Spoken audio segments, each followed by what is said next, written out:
Makeup on it. This is gonna be on my podcast. I'm starting my podcast next month. Good. This is gonna be my first episode Good. along with my parents. Okay, are we rolling? Good morning, Reverend Sharpton. Good morning, everyone. Good morning. Thank you for joining me today. Thank you for inviting. So I'm just gonna ask you a couple of questions, just so in my opinion, I feel like when victims are thrown into activism, they don't really know what to do. They don't know which direction to take. And in my case, I didn't know where to start, where to go, and I just came to Huddle one day, and that's where I learned the process. And then coming to the rallies on Saturdays, that's where I learned the process of how we get our stories out, how we get marches, how we get protesting, and things of that nature. Well, I think that it is important that people know that you have followed and remain loyal to fighting for justice, not only for yourself. You've been involved in a lot of other cases and other situations, and which showed your sincerity, that you wasn't just using the movement, you have become a leader in the movement. And I think that you felt an obligation when what happened to your father, but I also feel you felt totally obligated after your sister died, that she's dependent on you. So we're proud of you, and we recognize that in you. Thank you so much. I appreciate it. And I'm sure Erica is doing her happy dance up there in heaven. Like, go ahead, Emerald.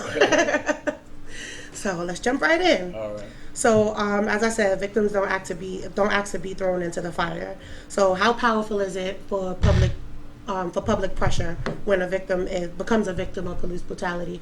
How powerful is it for public pressure to get laws passed, to get policies in play? I think that it is very powerful and necessary, because if you don't create the climate, if you don't create the public outcry, then it is very difficult to impossible to get the laws passed. Politicians react to public outcry because that's their voters. And if their voters don't seem upset about it, they're not going to be pushed toward it. So you need both the legislators, but then you need the public. And that's why the victims who suffered this are the ones you need out front of it, because they need to be able to look you in the face and say, no, I'm not going to do nothing. And they can't do that and think they're going to get votes. Right, absolutely. Like, as we've been on the forefront and we've been all over the news, all over everywhere, media, news, and everything. And I do feel like it made an effect. And definitely. I do feel that, sometimes you just gotta get a little crazy. With my little viral video, my finger in my bag, and I truly feel like they heard me. And I do feel like that made an impact on Pantaleo getting fired. Absolutely. I think that had we not shown that kind of outrage, and it's one thing for civil rights leaders like me to say how family is. It's another thing when you're in their face and you pointing it viral, because then they know we're not exaggerating this and they have to do something. So you need all of that. And I think that it is important, because we're talking about real human beings. We're not talking about objects somewhere. So I think all of that is, otherwise they would have let Pantaleo stay there. Absolutely. I believe that as well.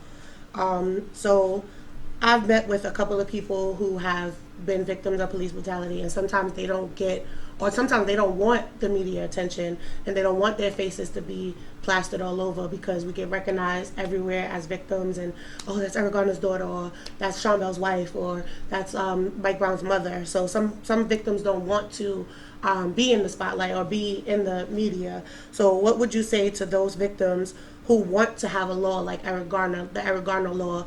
And what steps would they take to do that without media attention? I think that they've got to be able to go and tell their stories then directly to the legislators, and they've got to deal with people that are in the media, that they can get their stories out. I think it's more effective if they're in the media, because then nobody can express the pain like they do. But there are times they may want to step back, then they need to make sure that the people they send know what they're doing and know how to do it, and that they don't hurt the cause, but that they help the cause. So there's a way of doing it, but it's better to have a collective strategy. Absolutely, I agree. As you know, I took a step back after Erica died to, make sure the children were straight. So, I had National Action Network as my representative, so they did the right thing, and now look where we are now, judicial hearings. And you can go out front when you want, which you've done very well, and but times you take a day or so with your kids, which you have to do, and so it's not always one way. But I think it's the combination that we know that we all got to do something. Yes, everybody has to stay together and do everything. Right. So I know that sometimes there's a lot of groups, and I've seen it for myself, that there's a lot of groups that come, and National Action Network is one of the groups that stay when the cameras and the lights go away. And I feel like there should be a collective, like we all should stand together. So like what type of pushes would like me personally, what kind of push would we have, what type of things should we push for organizations to work together? Because we're stronger as a whole than we are, everybody's here, you're here with this family, you're here with that family. But I want all the organizations to stand with us as victims. I think that the way to do that is for the families to say that these are the 3 things we want, or 4 things we want. We want everybody involved. And y'all may not work together, but y'all gonna work together with us on this. If the family set the standard, then I think that they have no choice. But let me tell you, I've been involved in the civil rights since I was 12. There's always been division. There's always been different groups. You're never gonna get everybody, but you can get the majority of people together if the family say, this is where I want it. Y'all can't disrespect each other on the movement from my family. And I agree. That's going to be my next push, which is to get everybody together, because I do feel we're stronger together than we are apart, regardless of differences. That's right. Everybody has their own opinion. Everybody has their own point of view, and everybody can be respected while still having different point of views. That's right.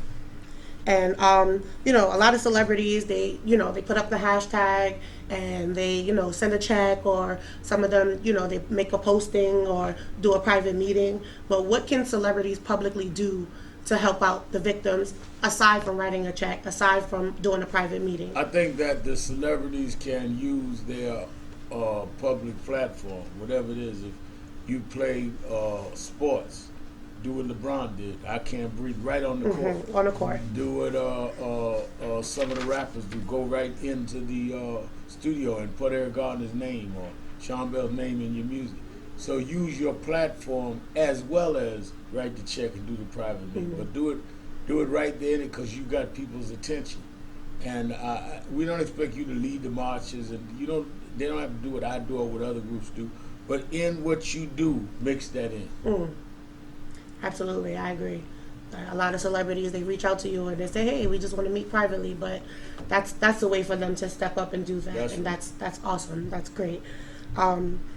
Also, a lot of times I get, Emerald, why do you protest? Why do you march? As you know, I was going to get arrested if Pantaleo didn't get fired. Right. And everybody was like, that's dumb. Why would you do that? Can you explain the importance of protesting, marching, civil disobedience? Protest, marching, civil disobedience is to highlight a problem to be solved. You're not going to solve a problem unless it is in people's face.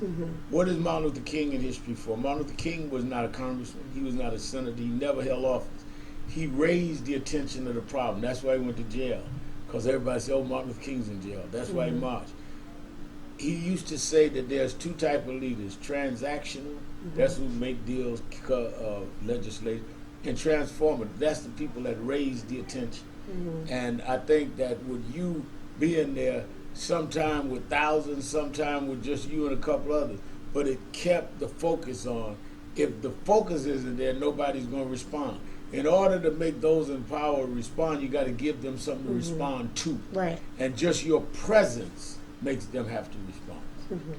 Absolutely, that's a great way to put it. And my last question for you is a question that I kind of like added in at the last moment. If you could snap your fingers and make one thing happen to end police brutality or misconduct, what would that be? My one thing would be that I would have a law that says police cannot choke and police cannot use deadly force unless there's no other option and they have to prove it. That would be my one thing. Absolutely, and I agree with you. Thank you so much, Reverend Proud Sharpton, of you. for joining us. I've done TV all over the world, but now I'm big. I'm on the iPod of Emerald Garner. You can't get bigger than this. Yes. Thank you. All right.